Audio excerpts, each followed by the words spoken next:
Halo, kenalin, nama gue Fidel. Di sini gue akan cerita ke kalian, tapi ini bukan cerita gue. Ini cerita tentang keluarga saudara gue. Lebih tepatnya om gue. Sebut aja namanya Om Chandra. Tapi ingat, di sini gue bukannya mau gibah-gibah manja loh ya. Gue berharap ada pelajaran yang bisa kalian petik dari kisah ini. Kuy, lanjut. Om Chandra ini bisa dibilang orang yang kaya.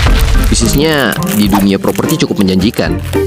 Meskipun Om Chandra merupakan seorang pendatang alias perantau, dia memiliki banyak tanah di Jakarta. Luar biasa. FYI, Om Chandra udah nikah 3 kali. Istri yang pertama udah meninggal, terus dia nikah lagi. Habis itu sama istri yang kedua, mereka bercerai. Dan akhirnya, Om Chandra nikah sama wanita yang umurnya sangat terpaut jauh. Jadi bisa dibilang kelapa muda. Salah, bini muda maksudnya. Dari ketiga pernikahannya, masing-masing istri memberikan 2 anak. Anak pertama dari istri pertama adalah seorang anak cewek. Dia yang paling tua di sini. Karena bokapnya sangat pelit, seringkali dia berbohong kepada papanya dengan memberi tagihan biaya kuliah abal-abal. Padahal uangnya justru dipakai untuk hal lainnya. Anak kedua dari istri pertama itu anak cowok. Dia yang paling diandalkan dan dipercaya buat nemenin bokapnya. Anak ketiga cowok lagi. Keempat cewek, kelima sama keenam cowok dua-duanya. Dan masih kecil. Walaupun Om Chandra ini kaya, dia tipikal orang yang pelit. Dia tuh nggak akan ngeluarin uang, bahkan untuk kepentingannya sendiri. Ya, mungkin karena dulunya dia terlahir dari keluarga yang serba susah. Hingga suatu hari, Om Chandra jatuh sakit.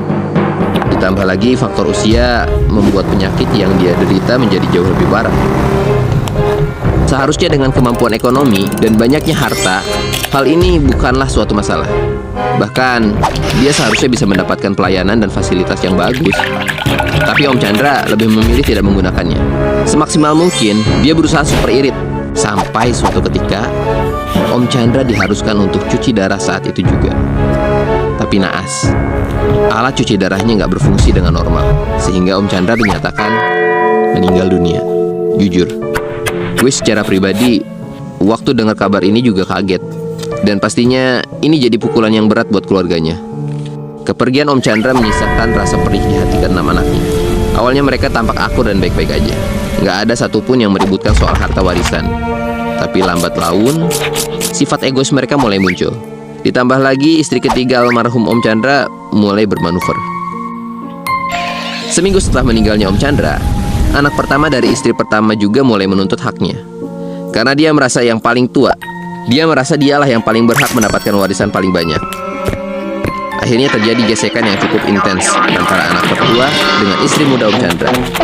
Singkat cerita, hubungan ke-6 anak Om Chandra mulai merenggang dan kurang baik. Satu hal yang gue tahu dari kisah mereka, ke-6 anak Om Chandra nggak pernah dibekali dengan pendidikan yang cukup. Pendidikan di sini bukanlah pendidikan formal, melainkan pendidikan nilai hidup dan aspek-aspek tentang how to survive dalam menyikapi hidup ini. Selama ini ke-6 anak Om Chandra terlalu banyak dimanja dalam zona nyamannya. Mereka terlalu banyak disuapi. Sampai-sampai mereka lupa semua ini milik bokapnya. Ya misalnya anaknya yang cowok cuma disuruh nyupirin bokapnya, nganterin bokapnya kesana kemari. Habis itu nagihin duit kontrakan. Padahal semestinya kalau menurut opini gue, mestinya Om Chandra bisa nge-push anaknya untuk melakukan hal positif di luar itu. Kayak belajar entrepreneur, ngembangin bisnis bokapnya. Bukan malah cuma ngintil doang ngurusin hal-hal kecil yang seharusnya bisa dilakukan sama orang lain. Bahkan anak paling tua justru lebih sering ngehabisin duit bokapnya dengan foya-foya kesana kemari. Jadi secara gak langsung, anak-anak Om Chandra cuma jadi pesuruh orang tua yang terlanjur nyaman dengan kehidupannya. Dan rata-rata dari mereka tipikal orang yang takut sama Om Chandra. Kenapa? Mereka semua takut kehilangan sosok yang bisa dijadikan pegangan dalam hidup. Mereka semua sudah terlalu bergantung pada bokapnya. Jadi sebisa mungkin mereka nggak mau kehilangan uang jajan dari bokapnya. Hal inilah yang membuat ke-6 anaknya nggak bisa hidup dengan mandiri setelah kepergian Om Chandra. Pelan-pelan tanah warisan bokapnya mereka jual satu-satu sampai nyaris habis. Berhubung anak paling tua gak punya pekerjaan tetap, dia cenderung ngehabisin duit peninggalan Om Chandra. Alih-alih menggunakannya untuk hal yang lebih baik, anak pertama Om Chandra justru memanfaatkan keadaan adik-adiknya yang masih kecil dan polos dengan mendominasi hasil penjualan tanah warisan bokapnya. Nyokap gue sempat cerita kalau Om Chandra pernah amanahin ke anak-anaknya buat ngebangun masjid di tanah yang udah disiapin misal beliau udah meninggal. Bukannya dijalanin tuh amanah, anak mereka justru kong kali kong buat jualan tanah bokapnya. Dan hasil penjualannya mereka bagi. Sisanya mereka buat bangun masjid tapi di kampung. Padahal Om Chandra amanahinya di tanah yang mereka jual. Seringkali dia bertengkar dengan adiknya yang cowok dan istri muda bokapnya. Hidup mereka dipenuhi dengan perselisihan. Setahun setelah kepergian Om Chandra, istri mudanya pindah ke luar kota dan menikahi mantan pacarnya dengan membawa beberapa harta warisan Om Chandra. Lantas, apa kabar yang lainnya?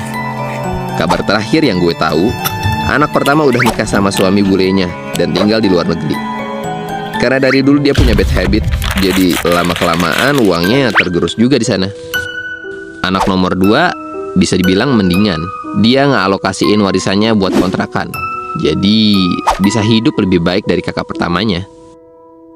Anak ketiga dan keempat masih tinggal sama nyokap. Sedangkan yang kelima dan keenam, gue nggak tahu kabarnya soal tinggal bareng nyokap dan suami barunya di luar kota. Dari cerita ini, gue berpesan kepada orang tua di luar sana. Jangan hanya meninggalkan harta benda. Itu bukan jaminan kesejahteraan anak dan keluarga kalian. Tinggalkannya itu ilmu yang bermanfaat. Mungkin kalian lahir dan besar di keluarga yang berada, tapi jangan jadikan itu zona nyaman hingga kalian terjebak di dalamnya. Kita nggak akan tahu kehidupan kita di masa yang akan datang. Buat orang tua, jangan terlalu over manjain anaknya. Jangan disuapin terus. Kalau kalian terlalu sering, dia kerjanya cuma ngehabisin duit orang tua doang. Hal itulah yang membuat hidup keluarga kalian gak akan bertahan lama. Dan terakhir, pesan gue buat anak-anak di luar sana, lu harus berani maju. Mau lu kaya, mau lu kekurangan, semuanya punya hak untuk mendapatkan hidup yang jauh lebih baik. Ingat, lu gak boleh serakah bos, karena itu yang bikin rusak silaturahmi antara saudara. Sekian cerita dari gue. Kalau kalian punya cerita yang unik dan menarik, silahkan kirim ke email di bawah ini ya. Oh iya, jangan lupa klik tombol like, share, komen, dan subscribe channel Gue Punya Cerita.